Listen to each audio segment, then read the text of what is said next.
Beg your pardon? Meredith, who is this coarse person with the foreign accent?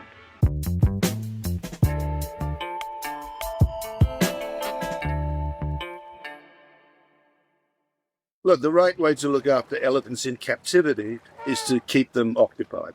They don't like to be just standing around doing nothing. And a lot of the talk from the West now is about, well, elephants must be not used for anything. They should be just standing around doing nothing. Well, that's not the way to look after elephants. They are a very intelligent creature. They like to be active. They like to do things. They don't want to be just standing in one place all day long. Hello, I'm Danny, and this is Sylvia. Yo. Apparently, in the beginning of these things, I meant to say follow, subscribe, share, do the internet buttons, all the stuff. I'm not doing that enough, they say. So follow, subscribe. Oh yeah, I mean, the name of the show would probably help, right? Yeah, what shall we subscribe? In the beginning, there was. This is the Talking Ass. There you are. Follow, Boo. okay? And enjoy the show. All right. Hey, we can kick off here. Nigel Mason, welcome.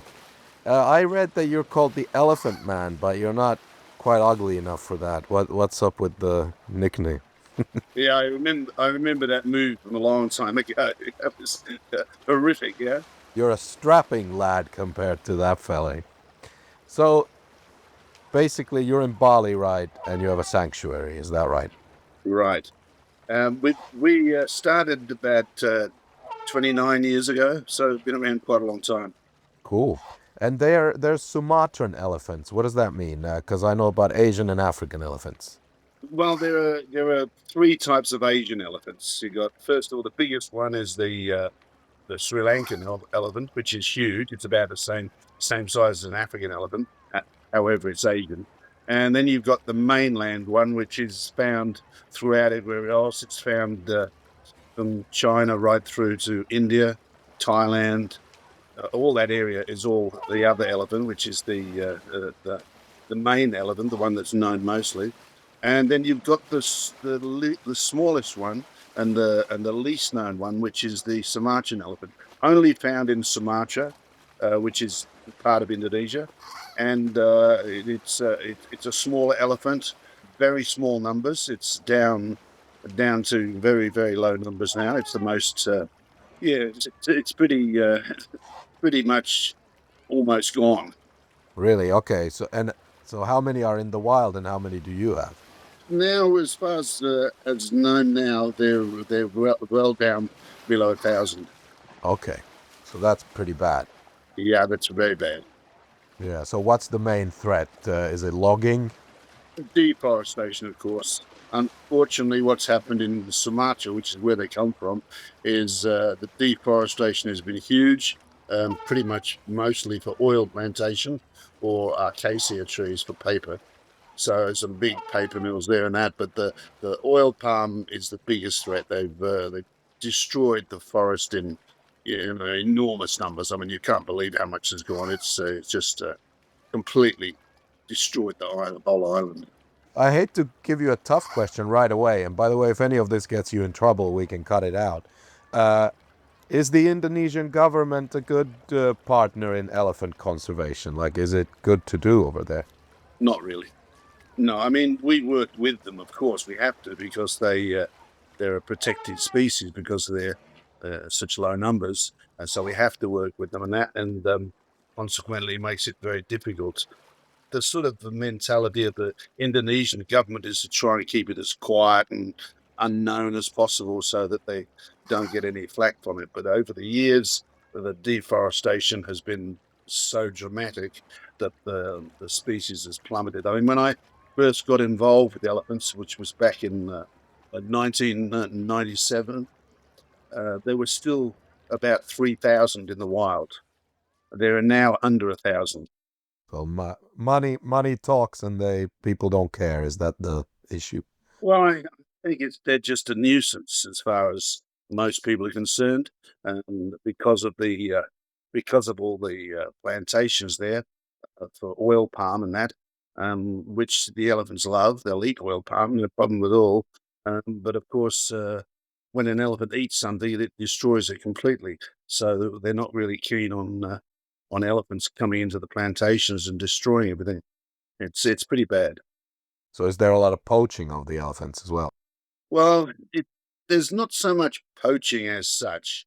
Of course, there is poaching, it always is, but not so much because the Asian elephant doesn't have as much ivory as an African elephant. For instance, an African elephant, both the male and the female have ivory, whereas with an Asian elephant, only the male has ivory. So there are far more females than there are males because of that, and consequently, the species has been devastated. Yeah. Speaking of females and males, in your sanctuary, are there males as well? Oh, of course. How do you keep a male elephant? Aren't they quite aggressive? Look, there's a whole way of doing it, of course, like anything, and we chose to do it the correct way. And when I say the correct way, I mean the non-brutal way. We don't do the things to elephants that happen in a lot of other places. So we use very gentle methods. We don't allow any brutality. That's non-negotiable in the park. The staff have to deal with the elephants on a thing. And what we do is we give one or two mahouts to each elephant, so that the elephant is always looked after personally, and consequently is it's very very protected. We don't use brutal methods. We don't allow any brutality on the elephants at all, and we just try and run the park as absolutely as kind as we possibly can, with no sort of crazy ways of looking after elephants. We don't chain them up all day. The only time they're tethered is at night, when we have to do it for their own safety and for the safety of the elephants, because they will fight and will attack each other, especially the males. But sometimes the females also attack each other. So we have to make sure that they are given their own space and looked after very, very personally. So each mahout, which is the elephant handler, has to know their elephant and look after them, wash them, clean them, feed them, and do all the things that are needed to do to keep the elephant happy. The mahouts, am I right? Traditionally, the way they used to train elephants for work, like in forestry and stuff, was with little axes at their ankles to pretty painfully sort of correct their behavior. Is that right? No, they were usually up in the forest area where they're kept. They're usually just kept chained up 24 hours a day. They take them off the chains to wash them and things like that, but they're pretty much kept tethered all the time. At our park, that doesn't happen. They're only tethered at night, so when the staff go home, of course, and throughout the day they're with their mahout. He spends the day with them. So at our park, for instance, the people come there. They can, you can see the elephants, ride the elephants, feed them, wash them, do all the things that you do with elephants, and it's a really beautiful experience, and people love it. Yeah. What about you? Are you South African? No, no, I'm actually originally English. Really? Yeah, originally from England, and then I immigrated when I was 15 years old to Australia, and lived in Australia for more than 20 years, and then finally came to Indonesia about um, 40 odd years ago. So I've lived in Indonesia. My wife's Indonesian, Balinese. I live in Bali, so my wife's Balinese. I have two sons who, of course, are half Balinese and half English or Australian, whichever you want to call me. I've got two passports. I've got an English and an Australian passport. Although quite honestly, I don't leave Bali very often now. I pretty much live here all the time. I'm 82 years old, so I'm not a young guy anymore. I'm not looking to travel the world. And Whoa, I don't. For the listeners here, I don't believe that. I mean, island life seems to be good for people because you look about my age. I mean, this 82 is shocking. yeah, it's pretty old, isn't it? Oh, but you don't look at your yeah. Clearly, we all need to be on somewhere warm, caring for elephants. Seems to work out. Look, there's no doubt about it. The Bali's a beautiful place to live, and the people are Hindu mostly, whereas Indonesia itself is mostly Muslim and Christian, and then a bit of Hindu. It's a very easy place to live. It's very very natural. It's a very really pretty country, and Bali's a beautiful island. Your sanctuary, though, so are the locals on board as well, or is this mainly for tourists? Like, does the local population also care about saving these elephants? Well, the local Balinese population are very, very easy to get on with. They're Hindus, so they're very gentle people, and consequently, it's an easy place to live. I don't know if you know much about Hindus, but they're not really very aggressive people, and they care a lot about nature and the environment and that. So it makes it very easy to have an elephant park because you can really you can really work with nature, and the Balinese are very much into nature. So when people visit, I've been to one in Thailand in the jungle years and years ago. Uh-huh. I think it was females and babies only, but they also had this like free roaming. I think they were retired, so they rescued forestry elephants or something. They also had an ethical vibe, at least they told the tourists that's the case. The ones on the side of the road, they were probably like the less ethical way of meeting an elephant, but Yeah, it does vary. Yeah, in Thailand it varies quite a bit, but I mean there's elephants all throughout Asia. You've got Thailand, Cambodia, India, Sri Lanka. All of them have the elephants. Even China has elephants.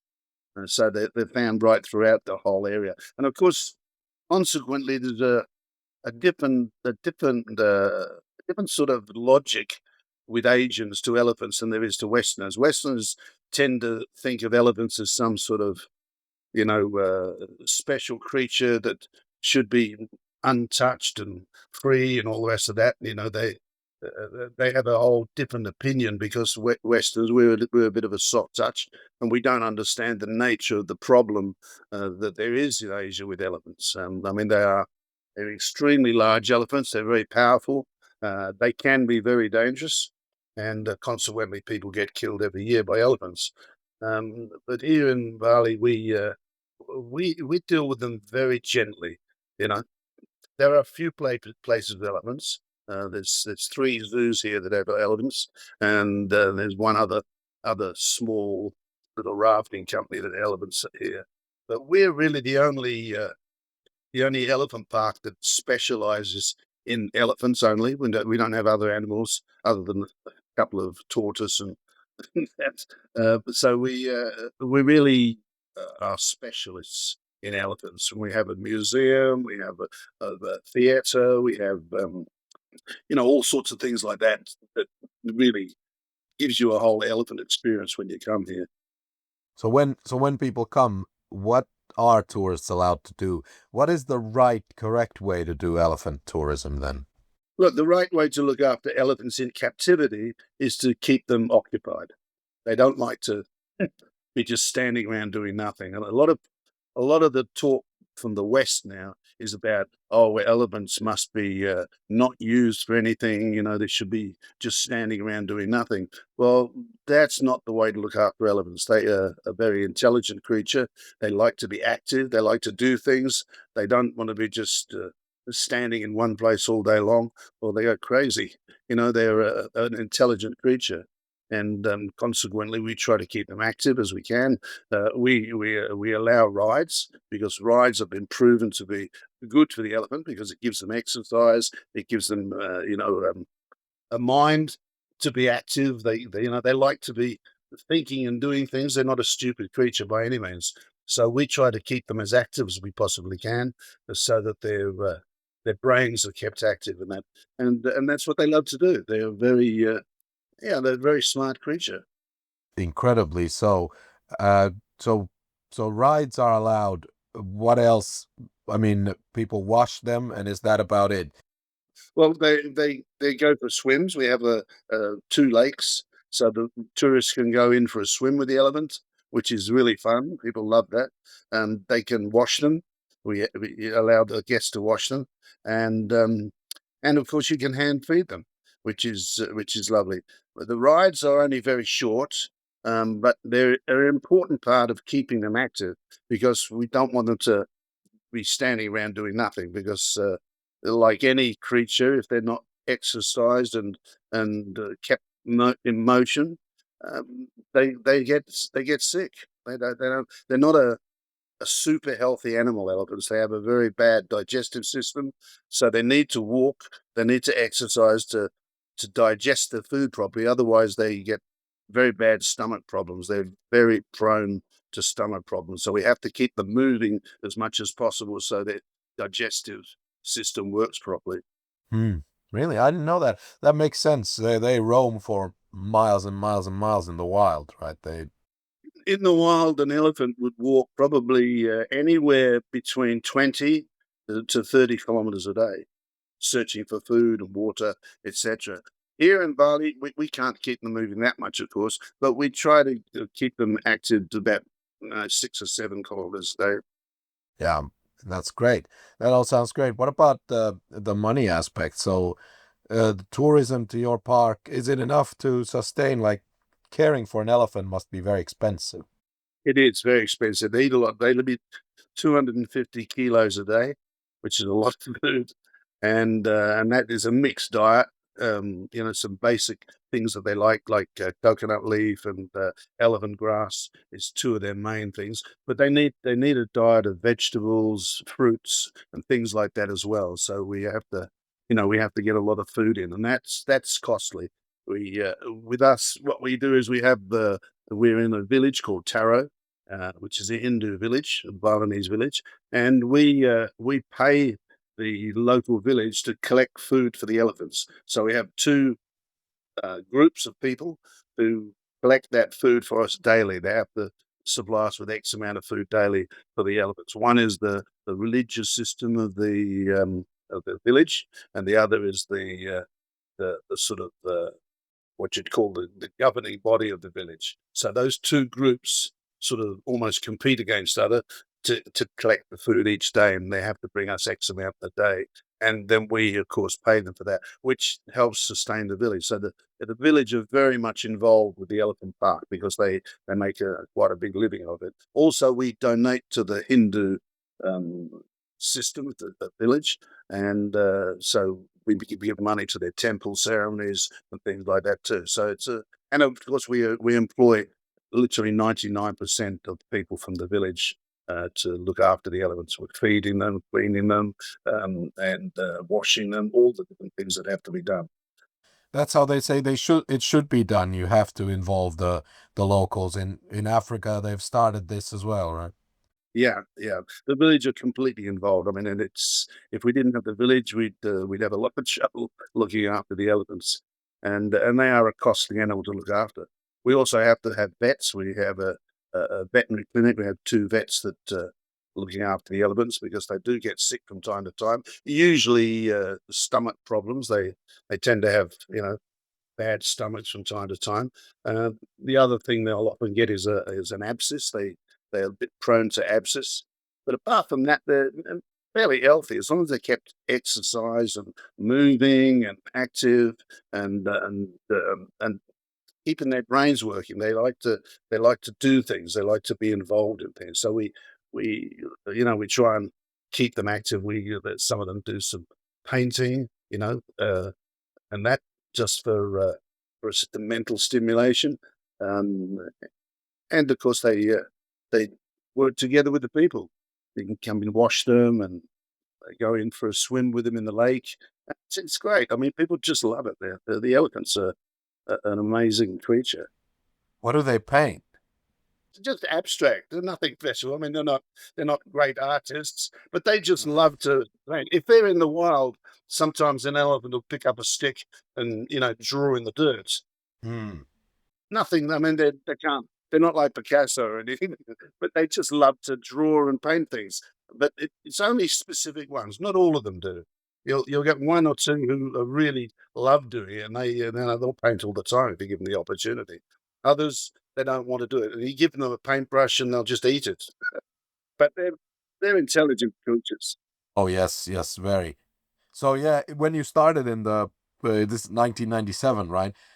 How many did you start with? Where did you get the first elephants, and have you then bred them? Well, first of all, they were rescued from Sumatra. Sumatra is the only island in Indonesia that has the elephants on, other than Borneo, which has a few too, but they originally came from Sumatra. So we rescued them from there and brought them to Bali.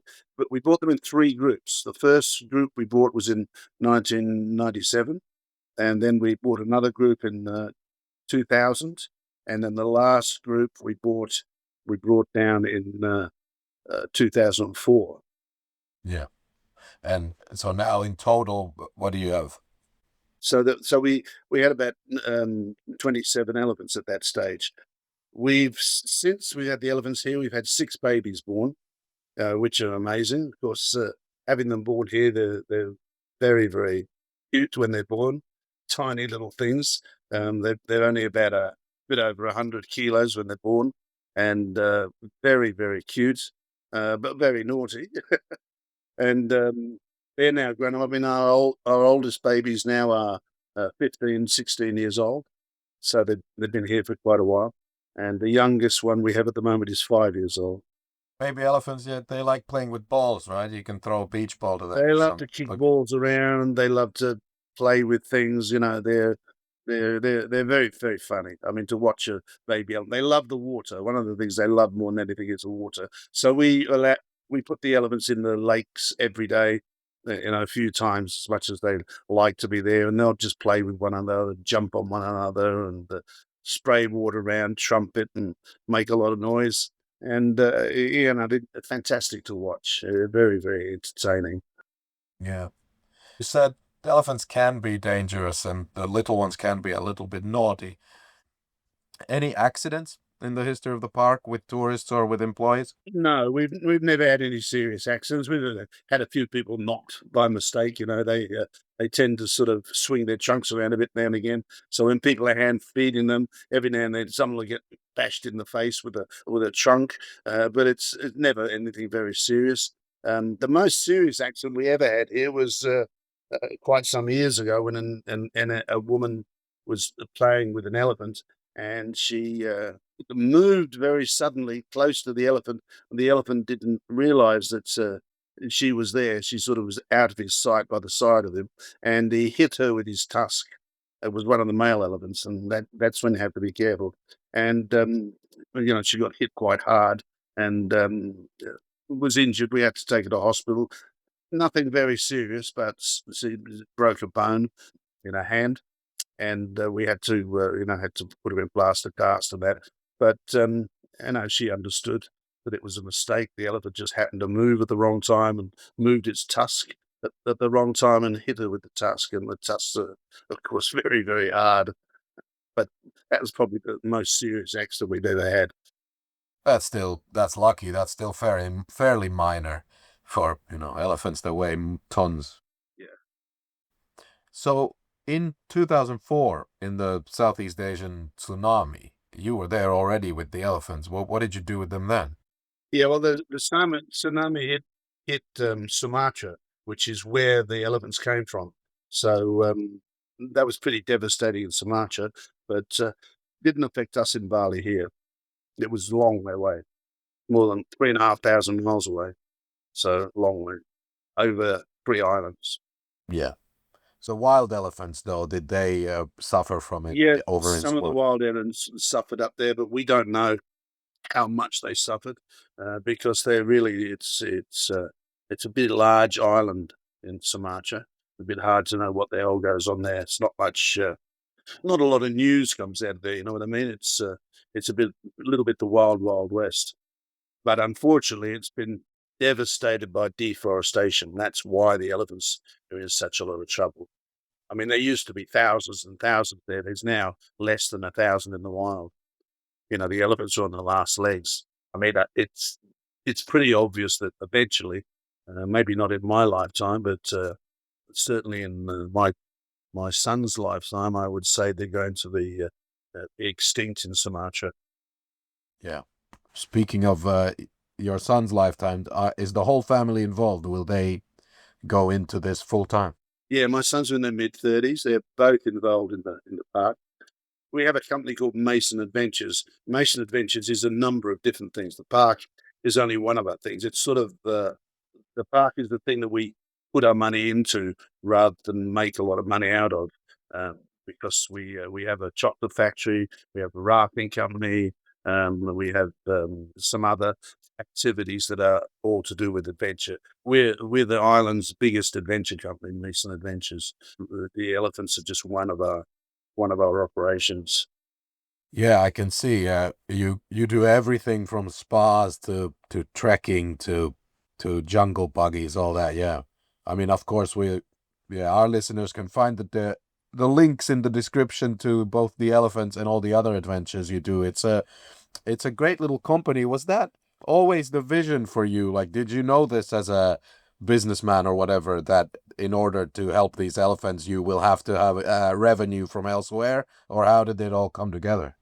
It all came together bit by bit. I arrived in Bali in about 1980, escaping the rat race of Australia. I'd lived in Melbourne for some years, and I just felt it was time to get out of the country and spread my wings a bit. I'd had enough. I'd made a lot of money as a manager. I used to work for EMI Records, and I worked in a record company in Australia. So I was, I made pretty good money, but I worked very, very long hours. And eventually, it just sort of burnt out. I had been married. My wife was Russian, and I had a daughter. I've got a daughter. She's 54 years old now, and just got burnt out. I just worked so hard and such long hours and traveling, 2 hours from and 2 hours backwards and forwards from work every day. I just got to the stage where I just had enough. And my wife and I were in the stages of sort of about to go our own ways. We, had a very amicable breakup, so it wasn't anything nasty. We just sort of decided to go our own ways. And so I on a whim, went to Bali. And when I went to Bali, I just found something that was really incredible. I loved Bali instantly and decided to stay. So, wanting to stay there, I obviously had to make myself a living. So, first thing I did was working in a hotel scheme to put a hotel together, which didn't work out. It sort of fell through. And in the meantime, I met my Balinese wife, Yani, and we started a little bar together. So our first business together was a bar, which was very successful. And then we started in 1989. We started a rafting company together. And that was our first sort of foray into adventure. And that proved to be amazing. It was the first rafting company on the island. It was really, really successful. But unfortunately, it attracted a bit of corruption from a very corrupt governor, and he eventually wanted the company and eventually closed us down so that he could get the company. And we were out of business for a few years, so we literally went bankrupt, and then had to start all over again when we finally managed to get our company open. And it was a bit of a struggle. Then in 1997, the guy came to my office and said, I've just brought some elephants to Bali. Do you want to buy them? So elephants? What elephants? I didn't even know there were elephants in Indonesia at the time. So anyhow, I went to have a look at these elephants, which he had in a little field up in the country. And I felt really sorry for them. They were really sad. They weren't very healthy. They were a bit skinny. And the conditions they were in were pathetic. And they were in these sort of just in a big rice paddy with no trees or anything. So very hot, the worst conditions.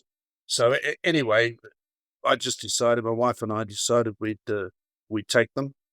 That was 1997.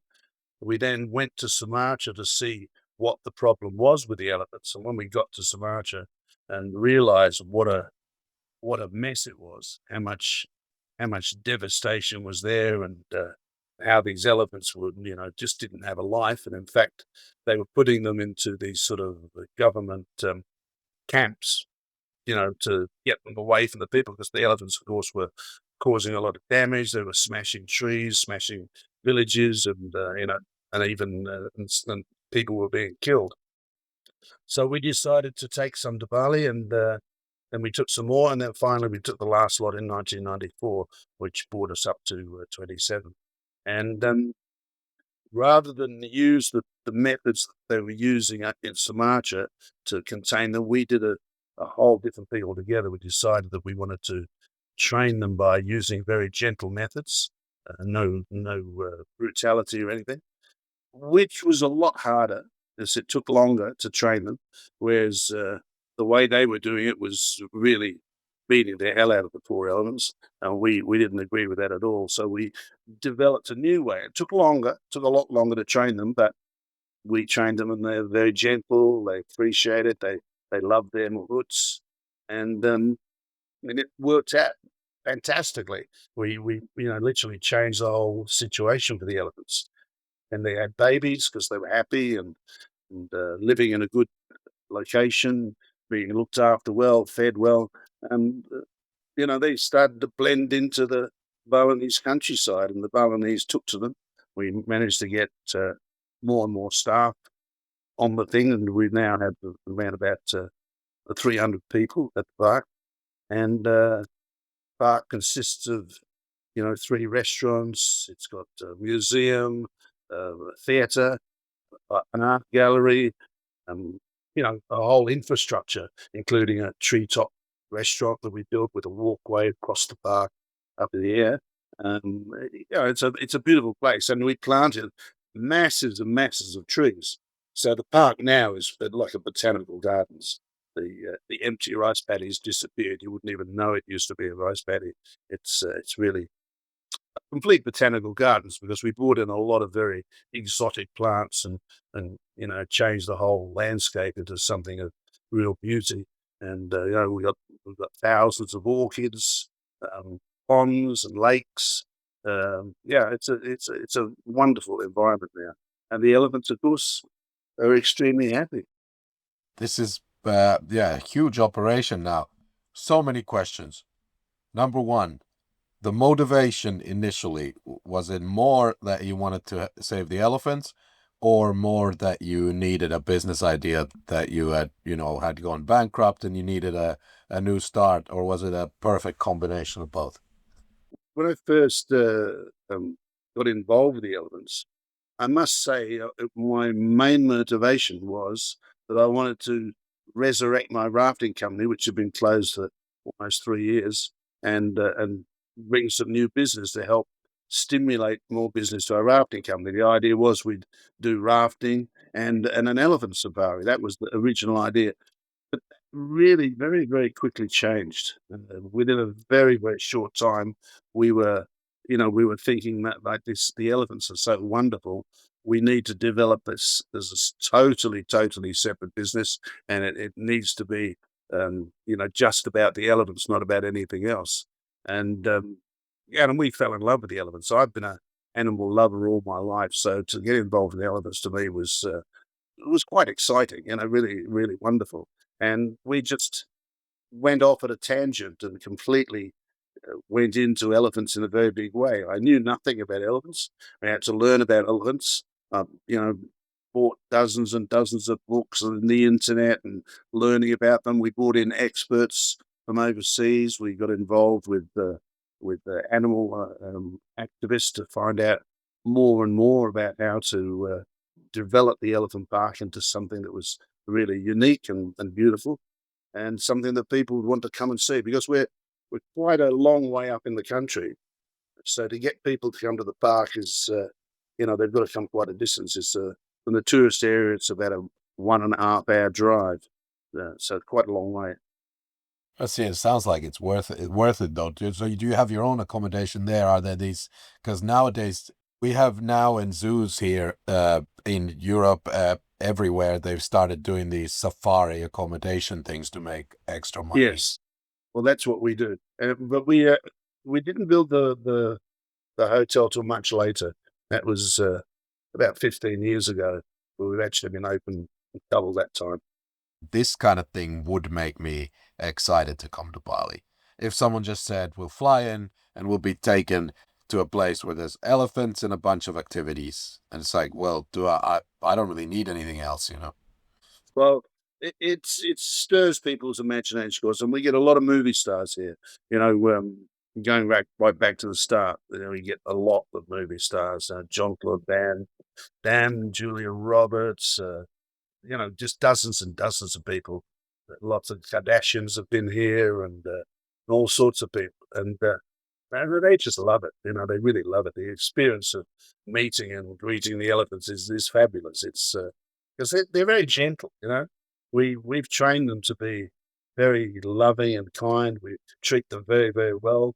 You know, they've been so comfortable here. They've had babies, which is often hard to do. Most zoos in the world, when they breed elephants, they have to do it by artificial insemination. We haven't. All our elephants are bred naturally, which shows how comfortable and at home they are here. And that's been our mission right from the word go, to try and make them blend in, to feel like this is their home. And of course they do now. It's fantastic. All right, so let's go the training thing. That's really interesting. Can you give us an example of a behavior you need them to do, and what would be the gentle way, and what would be the shortcut, the more brutal way to get it done? Elephants are extremely powerful animal. You know, really powerful. They can kill you just like that. And you have to always remember that with them, that they are very powerful and very strong. So you have to be kind to them. You don't want to make a bad friend of an elephant. It's not very wise, let's put it that way. So we have a no tolerance at the park. Nobody is allowed to hit an elephant in any way whatsoever. If you hit an elephant in the park, you're instantly dismissed. There's no second chance. You're out. So we make sure the elephants are never threatened or brutalized in any way whatsoever. That's absolutely not allowed.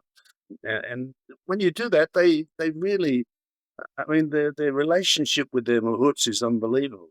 But most of the mahouts, they talk about their elephants as being like their second wife. they, they love them. They, in the morning when they arrive, the first thing they do is they take them down. They wash them. They feed them. And then get them ready for the day. And each one of them in the day does different things. They might do a couple of hours of riding. They might, one or two of them, as I say, with the pains. They walk around, they get washed, we let them loose into the free roam area where they can, you know, do their own thing together. And we let them go into the lake and play with one another. They jump on one another, you know, make a noise, splash and spray water around. It's really wonderful to watch. And our main restaurant looks right over the main lake. So you can sit there and eat in the restaurant and watch the elephants playing in the lake. It's really a really nice experience. Yeah. So with gentle methods, without any violence, how long are we talking to, let's say, train an elephant to be safe for riding? When we first got the elephants from Sumatra, of course, they were still a little bit wild, and we had to be very careful of them. To get them to a situation where they were safe to put near the public took about 8 or 9 months. Wow. Okay. A few of them up to a year. They're all different. Each elephant has a different personality. And in this time, there's no money coming in, right? Like you're just pumping money into them while you're doing that. Yeah, we didn't make any money out of the elephants for a long time, and even now today we don't make a lot of money. They're not, you know, you don't have an elephant park to make money. You have an elephant park because you love doing it and you want to save elephants. That's the main motive, because you're not going to make lots of money. Luckily, I have other businesses which makes money. The chocolate factory. I have the helicopter tour they do. And I have restaurants and a couple of spas and that. So when things are bad with the elephants, we've always got the fallback on our other businesses, except during COVID. When COVID happened, the whole island closed down and we nearly went bankrupt. We didn't have any money coming in whatsoever. And that was for 2.5, almost 3 years. So that was diabolical. And I had to borrow a lot of money from the bank, and we're still paying that off now. So I don't think we've ever made a fortune out of the elephants, that's for sure. Uh, every time we get to a stage where we've paid the money back and everything's going all right, something happens again. We had COVID. We also had Bali bombs. We had a Bali bomb, two Bali bombs in the island, which emptied the island out too. COVID was the worst thing that happened. But there's always something happens just when you think you're good and you're just getting financially strong. Something comes along to whack you and take all your money away. But I'm a pretty optimistic person. I always think that things will always get better, and I try to hedge my bets a bit with my other businesses, and it seems to work. But I don't think there's any way you can ever completely fireproof yourself against things going wrong. The world's, as you know, is a very volatile place. There's always something going on. There's a war here, a war there, a disease here, a disease there. There's always some damn thing that happens, and I like to think of myself as an optimist, but sometimes the world can be very pessimistic. The things that go wrong. Let's put it this way: having an elephant park is not something you're ever going to make yourself a multi-millionaire out of. If the best you can do is make enough profit for it to allow you to expand a bit and put new things into the park to make it a bit better, and that's what we try to do. But most of our money really has come out of our other businesses into the park to build it up to what it is today. Now it's a really beautiful park. Got lots of nice facilities. It's very green and very beautiful, and it's a wonderful place to visit. People really enjoy it. We've done that just slowly over the last 29 years, bit by bit. But a few times, just when we've got going, everything's going well, wham, something hits us and knocks us back down again. But luckily, our other businesses have always helped us to sort of get over that as quick as we possibly can. But at this time, we still owe about $1 million to the bank from COVID. And that really hit us very hard. We went into debt for a few $1 million. Yeah, I can imagine that when the money stops coming in due to some natural disaster like that, and these animals gotta be fed every day, and when you have to keep your operations running, and Well, with our other businesses, our rafting company and restaurants and that, we could just close them down, which we did, and put off a lot of staff. But the park, we couldn't. We had to keep the park open as far as the elephants were concerned. They still had to be fed. They still had to be exercised. They still had to be stimulated. And we had to do that in spite of the fact that there were no guests at all for almost 3 years. So it was pretty hard, very hard.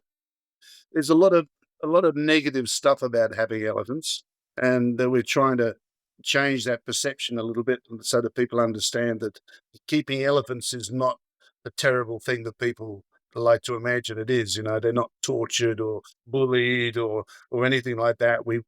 I'm sure that might happen in some camps throughout Asia, but it certainly doesn't happen here in Bali. We're very gentle and very kind with our elephants, and we want people to understand that the elephants are very, very special, and we don't want people to think that we're just exploiting them. The perception always is that if you've got elephants, of course you're just making money out of them. It's all about making money. I wish that were true, but it's not. If you have elephants, you've got to really love having elephants. They're quite a it's quite an undertaking. yeah. So, when you started, you were a businessman. Basically, you came from the record industry. By the way, my grandfather also was a record producer. But so you didn't have any scientific or veterinary knowledge or anything about elephants. Was it just learn as you go, or did you have to do a crash course? Yeah, I knew nothing about elephants, not a thing. I was always an animal lover. I've had animals all my life. I've bred animals in my life. I've always been fascinated with animals of all types. But elephants, I knew nothing about whatsoever. I had to literally start from scratch and learn all about them and try and bring as many experts in as we possibly could. And we've had a lot of experts. Steve Irwin, for instance, was a very good friend of mine. He came to the park a few times, and we shared a very similar philosophy on how to keep animals and how to show animals to people. He and I were very much in agreement that, it was very important for people to meet elephants hands on, to be hands on, because only then can you actually understand animals. Looking at them in the distance, going to a zoo where they were all behind cages and in big fields away from that really didn't teach anybody very much about an animal at all. So he and I believe very much in people being able to get up close and personal with elephants and any animal for that matter. And he was a real character. They missed him a lot. Yeah, tragic what happened there. I'm a big favorite, I think, for anyone who, especially my generation, grew up with him on Yeah, television and animals. I think Uh, he was a funny guy. yeah, this might actually go well with as a connection to Steve Irwin and your approach. So people assign a lot of they anthropomorphize or whatever the word is. They assign human traits to animals. One of them is this memory thing that elephants have a great memory. So is that true at all? Do elephants remember you for saving them? They do.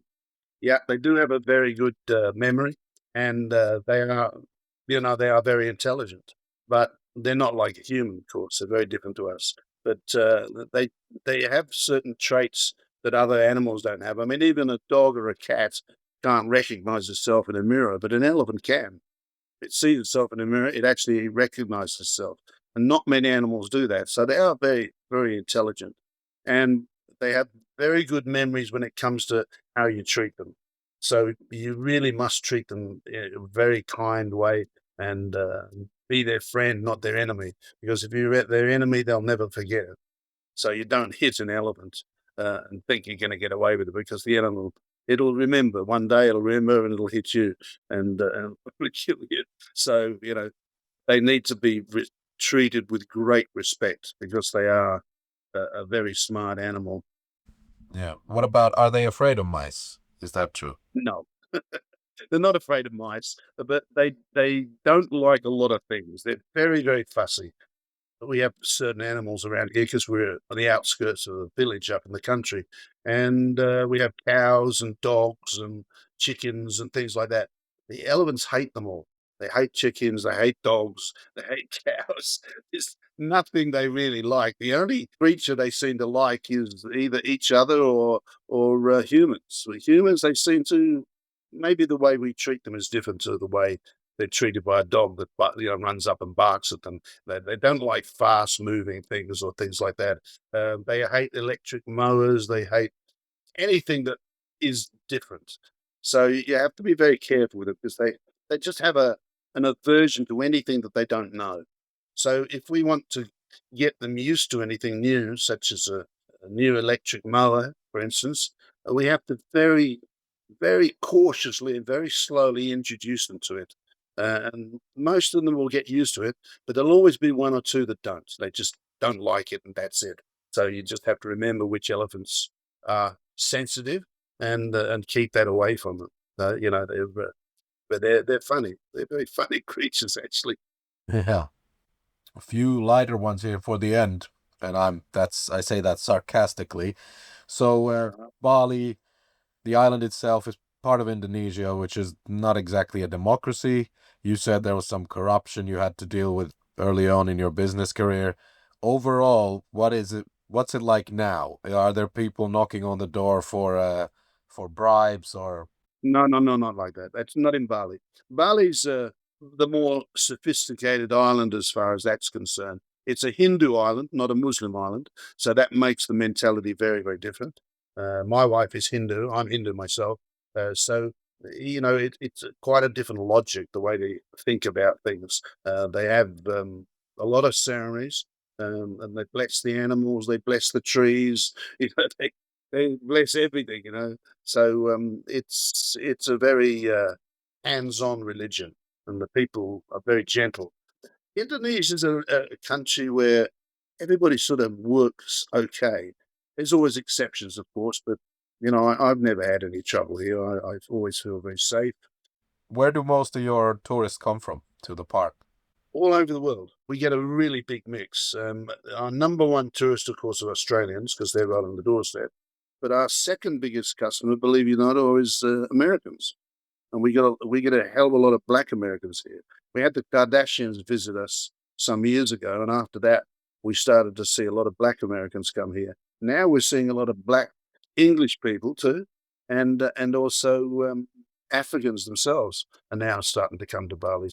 We also see a lot of Europeans, French, a lot of French, Germans, Scandinavians, Spanish, you name it, big mix. We get a reasonable amount of Indonesians too, but we really don't appeal to them as much as with Westerners. I think the reason for that is that the Indonesians tend to want to get more value for their money. So rather than come to see elephants at an elephant park, they'd rather go and see elephants in a zoo where they get all the other animals thrown in too. Just different way of thinking. Yeah, I can see that. So you said that over the years there's been all kinds of super celebrities, and you've been friends with Steve Irwin and so forth. Was this a conscious strategy to like an early version of influencer marketing or whatever? No, not at all. We never went out to get the first celebrities you used to see were coming to us because of our rafting company, which we started in 1989. So, I had a lot of celebrities come to our rafting company. David Copperfield came 4 times. Jean-Claude Van Damme has been to us several times. And a lot of others, Gerard Butler recently has been to our rafting company a few times. But then we started to see when we opened the rafting at the elephant park, we started to see more people coming to the elephant park. Most celebrities who came to Bali would come up to the elephant park, and that sort of grew. So we've got you could go into our website and see that an enormous amount of celebrities have been to us. And yeah, they tend to come back again and again. Who's your favorite so far? Who were you most impressed by? Couple of favourites. One of my favourites, who I'm in touch with all the time, is Jean-Claude Van Damme, who's been to us many times now and become quite a good friend. I've visited him in Europe when I've been over there. And Christopher Atkins, a very close friend. I don't know if you know Christopher Atkins. He was the guy who was in Blue Lagoon. Remember the movie Blue Lagoon? Yeah. Yeah, so he's become a very good friend. David Copperfield, we became quite good friends. He came over and originally went rafting with us, and then he came to our elephant park later. One time he came over with Claudia Schiffer and spent time here. Who are other favourites? Gerard Butler's been here a couple of times. He's a real sweetheart, a nice guy. Johnny Knoxville and Steve came over. They were crazy. They came to our park and really crazy, throwing elephant manure at each other and everything. Crazy guys, but they're funny. Those guys like animals, though. I think even when they did those crazy stunts back when that kind of program was popular, I always felt like those guys loved animals. They had the Jackass and then the Wild Boys show on MTV back in the day. I feel like those guys did actually love the animals. Oh, absolutely, and really nice guys and funny guys. And they spent almost a day here. They did one of the shows here, the Wild Boys programs here, and you couldn't help but laugh. They're crazy guys, but funny, really funny. But no, lots of really interesting people we've had over the years. Most of them, and 99% of them, are really nice people, good fun. You get the odd one who's a bit of a pain, but it's okay. Julia Roberts was a bit stiff, and but we never ever close the park for them. If they want the whole park themselves, we say no, we don't do that. When the Kardashians came, for instance, the first time, they wanted us to close the park for them. I said, I'm sorry, we don't do that. I don't want to disappoint anybody. It comes all the way up here. They travel up here 2 hours and find the park closed. I don't think that's fair. To me, it's for everybody. So, we'll try and keep you isolated as much as we can, but we don't shut the park for anybody, nobody. I've had rich Indians that approach me and say, we want to hold a huge wedding there with the elephants and everything else, so we want the whole park to ourselves. And I just say, no, I'm sorry, we don't do that. That's cool. I can support that. It's a good approach. Hey, we once had craft chocolate manufacturer on the show before. So I wanted to ask you quickly about your chocolate. Where do you get the cocoa from? All from Indonesia. And we also have our own plantation. But I started in chocolate about 8 years ago now. And I started very small, built a little tiny factory. Um, it went really well. Then I've now built a much bigger factory, and it's going very well. But we source our cacao from all over Indonesia, only Indonesia, because just about every island in Indonesia, and Indonesia's got about 17,000 islands, and many of them have cacao plantations. Papua, Java, Sumatra, Kalimantan, all those islands all have, and here in Bali we have cacao too. So, and it's a beautiful cacao, really lovely. One of the things I do is I grow a specific cacao, which is only about 2% of the cacao in the world, and it's the original cacao called Criollo, and it came from the Incas and the Aztecs, and it's really beautiful cacao and much more expensive than the others, and we grow that in our own plantation as well. Only got about 7,000 trees, but that gives us enough to produce 1 bar of that particular Criollo chocolate a year, and it's pretty spectacular chocolate. What's the retail price on something like that? Well, it depends on the size of the bar, of course, but it's not super expensive because it's made here in Indonesia. It's not like buying it from Europe. So we're renowned for the best cacao in Bali by far. We make some pretty spectacular chocolate, and we make what we call a craft chocolate. The beans are first fermented before we dry them, and then they're dried, and it makes an absolutely beautiful taste, really lovely. It's a delicious chocolate, and it's a very light chocolate, whereas you have 100% dark chocolate, it's quite black, whereas Criollo chocolate, 100% dark chocolate, it looks like the same color as milk chocolate. But it isn't. It's dark chocolate. It's really beautiful, really fantastic taste. Is chocolate safe for elephants, do you know? Yeah, elephants will eat it. No worries. They love the raw pods. Interesting. I wanted to ask you about disease. So, can elephants catch influenza or something, or can we catch something from them? They can catch some human things. They can't catch the flu or anything like that. But one of the most dangerous things that elephants can catch off humans is the conjunctivitis, red eye, and it can actually blind them. So if we have any staff who contract red eye or conjunctivitis, we send them home straight away. They're not allowed to be near the elephants at all until they've got rid of it. We give them special eye drops and that, and say don't come back until your conjunctivitis is completely gone.